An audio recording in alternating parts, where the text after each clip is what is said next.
Es oficial, La Niña 2025-2026 se conjuga en pretérito fue. Periodo breve de neutralidad y todo indica que la oscilación El Niño estará con nosotros durante este invierno, primavera, incluso primera parte del verano 2026, pensando en el hemisferio sur.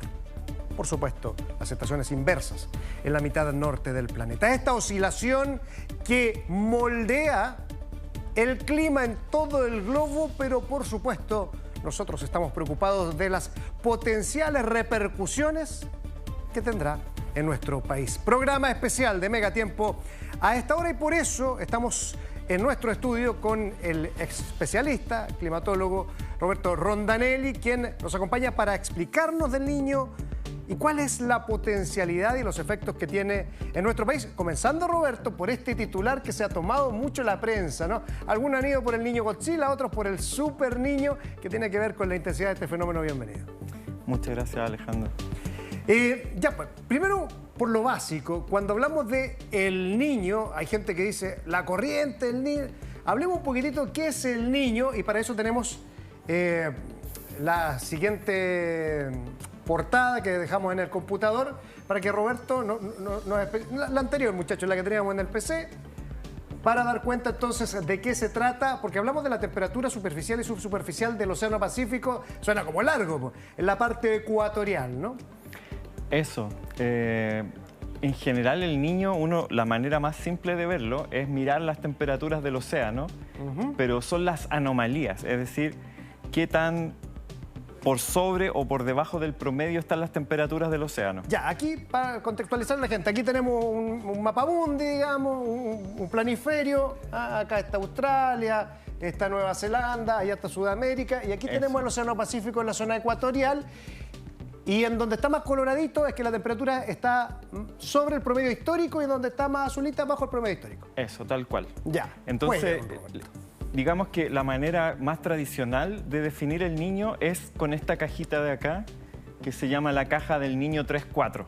¿Ya? Y la caja del Niño 3-4 es toda esa cajita. Entonces lo que uno hace es promediar la temperatura superficial del mar ahí, ver qué tan más cálida o más fría está respecto del promedio, y ahí uno dice, estamos en la Niña, cuando las temperaturas son frías, estamos en una fase neutra, o estamos en El Niño cuando las temperaturas son cálidas. ¿Y ahí por qué esta caja?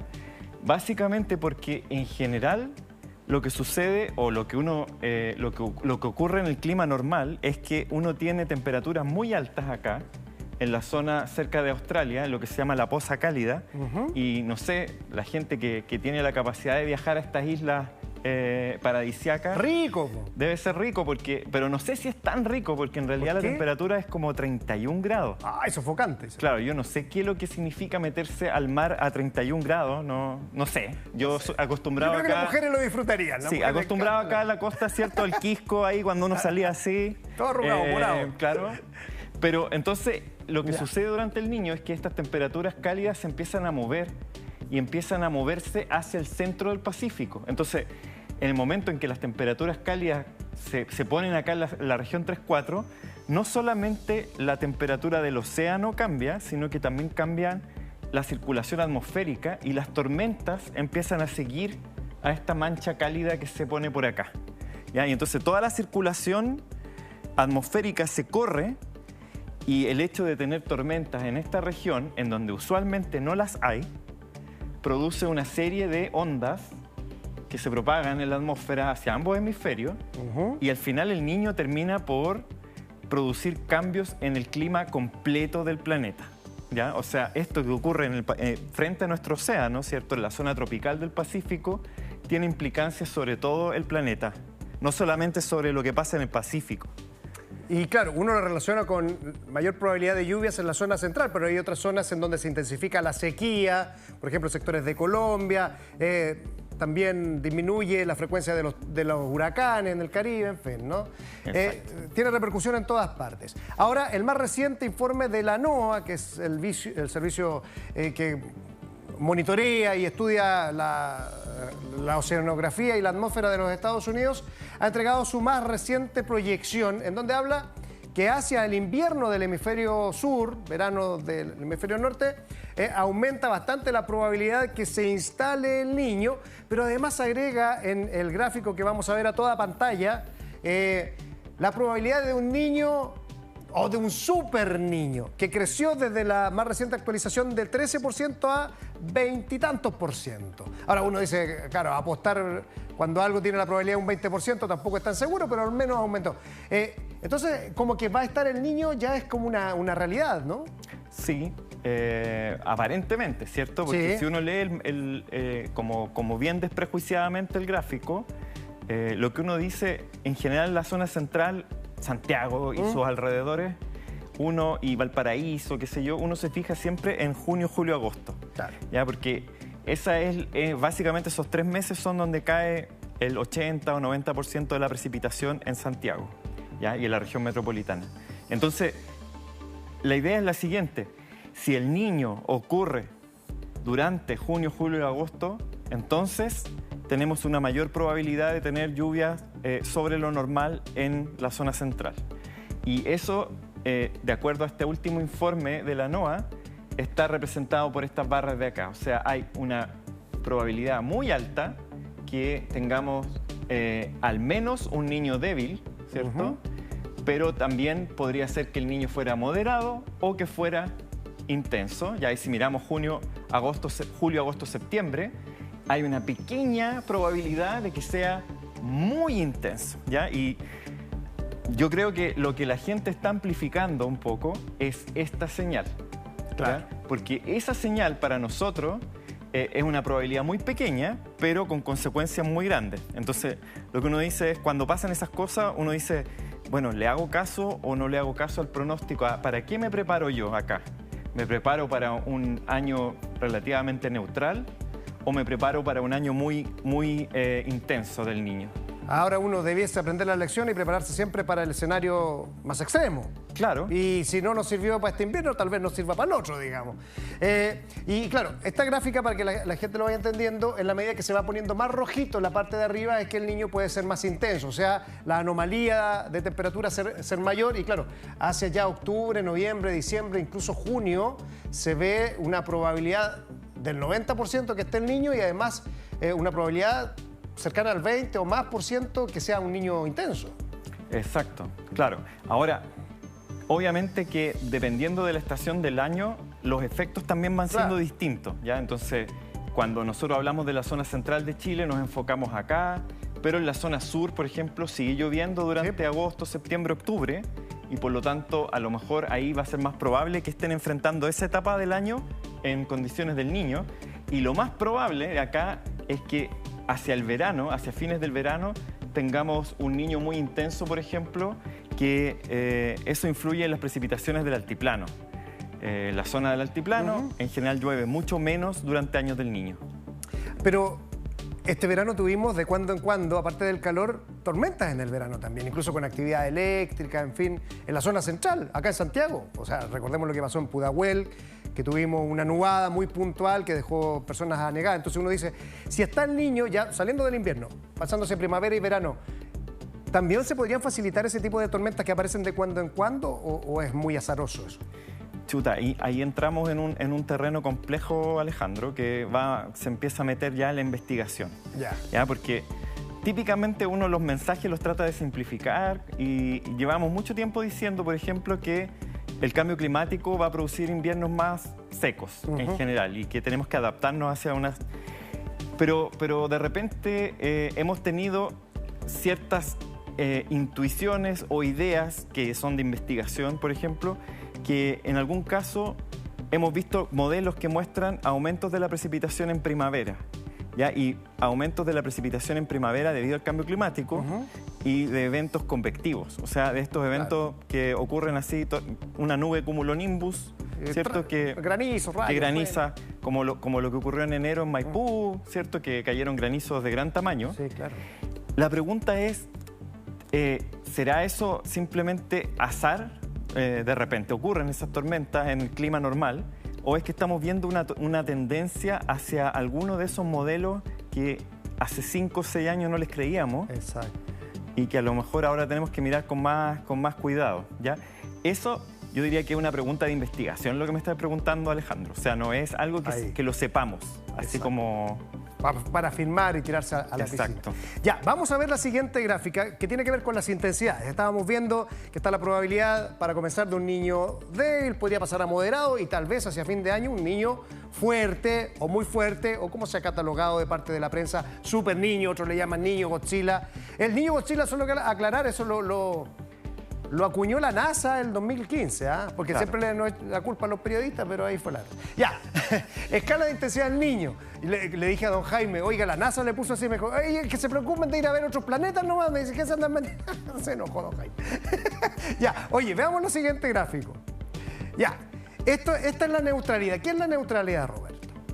Bueno, la neutralidad es la condición normal del Pacífico ecuatorial. Si ustedes ven ahí, la temperatura es 28 grados. No son las temperaturas que nosotros tenemos en nuestra costa. No, claro. Ya nuestra costa es mucho más fría. Las temperaturas son del orden de 15 grados.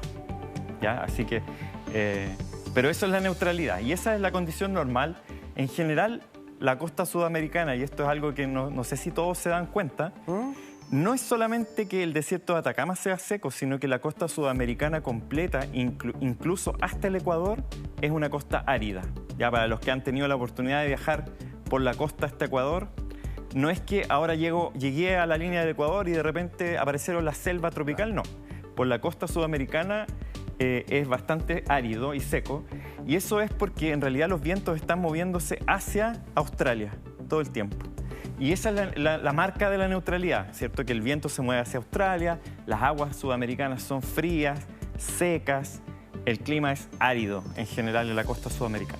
Ya, pues entonces en el Océano Pacífico ecuatorial, en donde nos mostraba Roberto hace un ratito, donde se fijan los climatólogos y los estudiosos de esto, la temperatura es más o menos 28 grados, puede subir a 28,5, bajar a 27,5, pero está dentro del rango. Ahora, cuando tenemos niña, está menos de esa temperatura por un periodo prolongado. No es que un día bajó la temperatura y esté el niño y está la niña. Tiene que pasar unos meses con esta tendencia. Pasemos al siguiente gráfico, muchachos, para dar cuenta del niño débil. Entonces aquí lo catalogamos, va a pasar rápido, según a la anomalía de temperatura con respecto a la normal. O sea, si estamos entre 28,5 y 29 grados, el niño es débil, y así, si sumamos entre 29 y...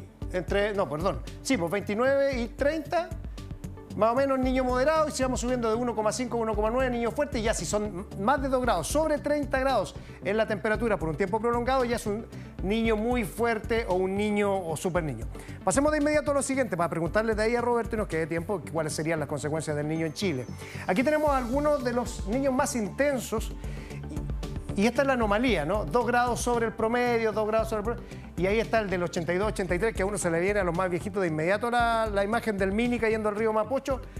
Mucha lluvia, Roberto, pero uno no puede tomar esto y decir, mira, si es que este niño llega a tal anomalía, va a ser igual que este, ¿no? No. No es copiar y pegar la cuestión. Mis colegas, el René, por ejemplo, René Garro, tiene unos estudios en que dice que el 40% de la lluvia de la zona central se explica por el niño o la niña, ¿ya? O sea, hay otros 60% que es como tirar dados nomás y cosas al azar que ocurren, ¿ya? Pero lo que sí sabemos es que, por ejemplo, si uno estuviera seguro que este año fuera a ser un año del niño intenso, uno puede apostar ahí mucho dinero, todo el dinero, a que no va a haber un año seco. Claro. ¿Ya? Eso es prácticamente imposible que ocurra un año seco en condiciones de un niño intenso, aunque el 2015-2016 no fue lo lluvioso que uno hubiera esperado para la temperatura que hubo, pero sí tuvimos dos eventos muy terribles. Ya, uno fue la tormenta de Atacama, con la que inició el niño, ¿cierto? Que fue el 24-25 de marzo del 2015, y otro fue el así llamado huracán, mal llamado huracán, pero que fue como una especie de temporal, ¿cierto? Un vendaval que ocurrió en la zona central de Chile, en la costa, en donde hubo mucha destrucción por viento. Ya, yo no sé si tú te acuerdas, sí, Alejandro. Agosto, Valparaíso. Agosto del 2015. Sí, ya, esas cosas pasan en años del niño intenso, ¿ya? Y también pasan que se caen los Mini, también pasa que se sale el Mapocho, ¿ya? Eso ha ocurrido históricamente, de hecho. O sea, no solamente en estos años en donde tenemos registrado esto con temperaturas desde el espacio, sino que tenemos crónicas, por ejemplo, del año 1787, de 1877, años intensos del Niño en donde ha habido salidas de madre del río Mapocho, ¿ya? Y que han costado muchas pérdidas humanas y materiales. Así que no es para tomárselo, digamos, tan a la ligera, pero ojo que es una posibilidad todavía pequeña que ocurra algo así, ¿cierto? Lo veíamos, era la barrita más roja. En junio, julio, agosto es una posibilidad muy pequeñita, ¿ya? Pero es algo a lo que uno tiene que estar mirando de reojo al menos. Tenemos imágenes de archivo del año 2023, en donde también se presentó el fenómeno del Niño y tuvimos al menos en junio de ese año y en agosto luego 2 eventos extremos con río atmosférico y todo aquello. Es el Niño más reciente que ha afectado el planeta, digamos. ¿Podemos esperar algo así? ¿Cuál es la proyección pensando en lo que hasta ahora sabemos? Claro, investigación que hemos hecho en el último tiempo con estudiantes del Magíster de la Universidad de Chile, con colegas de la Dirección Meteorológica, es que en años del Niño aumenta la frecuencia de los ríos atmosféricos zonales, ¿ya? Eso es un concepto medio extraño, pero ¿Qué? Los ríos atmosféricos zonales, zonal en meteorología se refiere a las cosas que ocurren de este a oeste y meridional cuando son de norte a sur. Meridional es más conocido, pero los meteorólogos y los oceanógrafos ocupamos zonal para decir que algo está derechito ocurriendo en un círculo de latitud. Entonces, los ríos atmosféricos zonales son ríos atmosféricos que en general están yendo directamente hacia la cordillera, sin mayor perturbación y sin un frente frío avanzando, sino que más bien derechito, y tienen características especiales. Son más cálidos, traen más vapor de agua y además, como son zonales, están afectando a una región durante bastante tiempo, quizás más de un día, 2 días, y por lo tanto descargan su furia durante un tiempo más largo, y eso hace que, al ser más cálidos también, entonces hay una mayor área pluvial y más posibilidades también de que los ríos, ¿cierto?, se rebalsen. Y eso ocurre con mayor frecuencia en años del Niño. O sea, ocurre con mayor frecuencia en años del Niño que los ríos atmosféricos son zonales, que traen más vapor de agua, que son más cálidos y por lo tanto también sabemos que las inundaciones tienen más posibilidades de ocurrir en la zona central en años del Niño.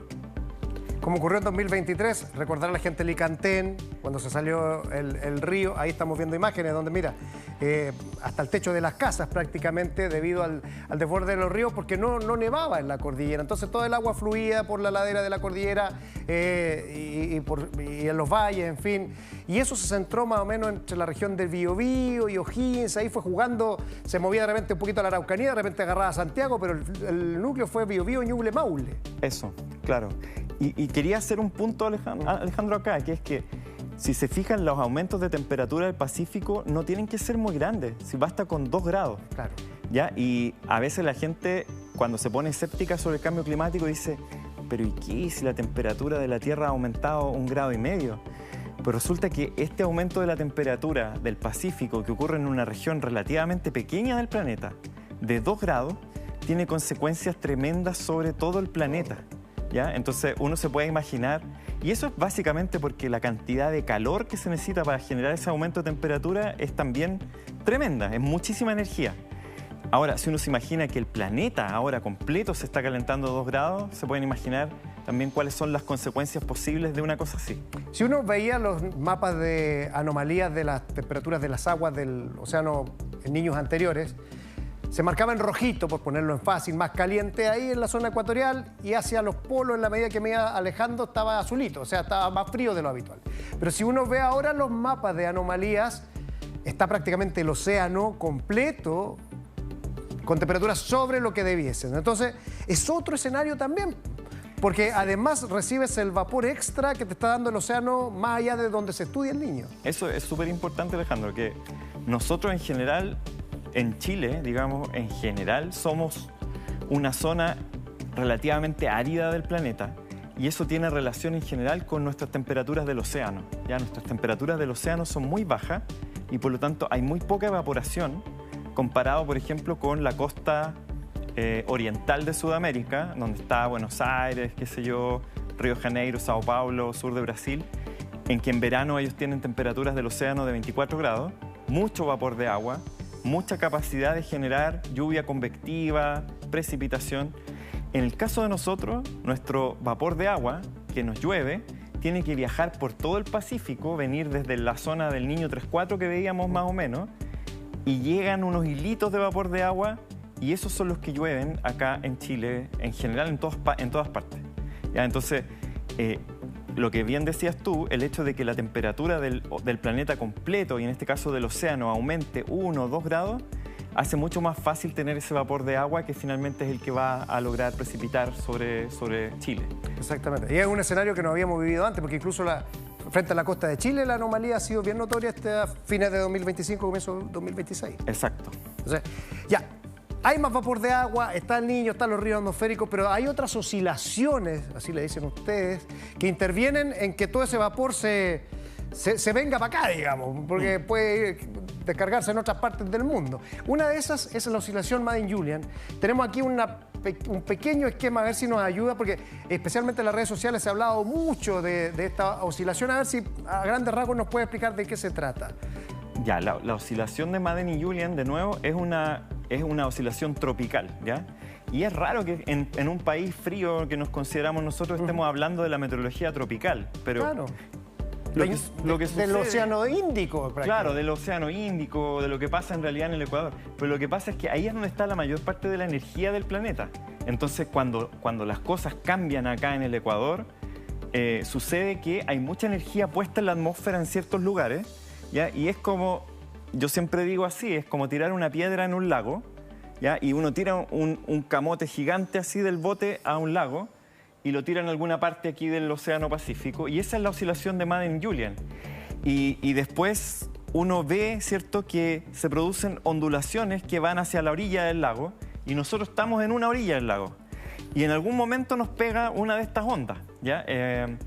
Y lo que sabemos es que, y aquí voy a decir una cosa que nadie va a entender, ¿ya? Pero la variabilidad interestacional de la precipitación en Chile Central está dominada por la MJO, la MJO. Ya. ¿Qué quiere decir eso? ¿Qué quiere decir? Tenemos el invierno, pero no en todo el invierno llueve. Hay semanas en donde llueve más y semanas donde no llueve nada. Ya incluso en un año lluvioso podemos tener 3 o 4 semanas en que no llueva nada. Lo que hemos visto es que la mayor parte de la lluvia corresponde con ciertas fases de esta oscilación de Madden y Julian, ya que son las fases 7, 8 y 1, y es cuando esta nubecita está como por acá, entre el Índico y pasando por Australia, llegando por acá al medio del Pacífico. Cuando la MJO está en esas fases, se produce una teleconexión que hace que sea más favorable la precipitación en Chile Central.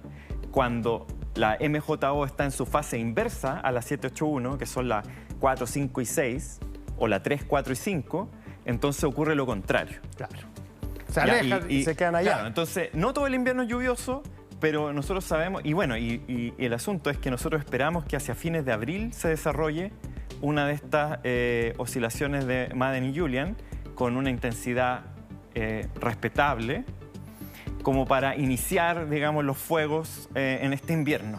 Exactamente, así que habrá que esperar eso. Y lo otro que tiene que ver cortito, la oscilación antártica. Hay momentos de este cinturón de viento que está sobre la Antártica que se recoge, que se reprime y otras veces se expande, y eso también, pasemos a la siguiente gráfica, muchachos, influye en que lleguen o no los sistemas frontales o los ríos atmosféricos, en fin. A ver. Claro, así también fase positiva. Otro tipo de oscilaciones que la gente identifica, ya, que uno no sabe si son realmente fenómenos naturales reales o es que la gente estuvo ahí torturando los datos, ¿cierto?, para que aparecieran cosas, pero básicamente uno ve que a veces el vórtice polar está retraído, ¿cierto?, y eso hace que este cinturón de las tormentas, que sería como esa línea blanca, está recogida hacia el sur y por lo tanto vemos menos sistemas de mal tiempo llegando a la zona central de Chile o a la zona sur. Mientras que aquí exageraron con el vórtice polar. No, está así, es para que la gente lo vea en la tele. Lo tiramos para allá, para Perú. No, pero está bien, o sea, sí. En sus casos más extremos, claro, podría llegar una onda hasta Perú, y hemos tenido, por ejemplo, el aluvión de Atacama del año 91, tuvo como esta forma. Antofagasta. De Antofagasta, exacto. tuvo esa forma en una vaguada que nosotros decimos muy profunda, que llegó prácticamente hasta Perú. Así que también eso importa, ¿ya? Y el vórtice polar, una curiosidad es que el vórtice polar en primavera, por ejemplo, tiene mucha relación con si es que ese invierno anterior o si esa primavera se está debilitando o no el agujero de ozono. Claro. ¿Ya? Si el agujero de ozono se debilita muchísimo, entonces el vórtice polar está muy intenso. Y si no se debilita tanto, el vórtice polar no está tan intenso y entonces uno espera una primavera quizá más activa meteorológicamente. Hemos tenido aquí en Megatiempo una verdadera clase de climatología dentro de los tiempos de la televisión, la explicación de qué es el Niño, su intensidad, además estas oscilaciones que influyen también en la llegada de las precipitaciones. Habrá que prepararse y como siempre decimos, o al menos yo, siempre ponerse en el peor escenario, a lo más estuvimos más preparados. Considerando que muchas veces vale prevenir y no lamentar. Roberto Rondanelli, muchas gracias por haber venido a los estudios de Megatiempo. Gracias a ti, Alejandro, por la invitación.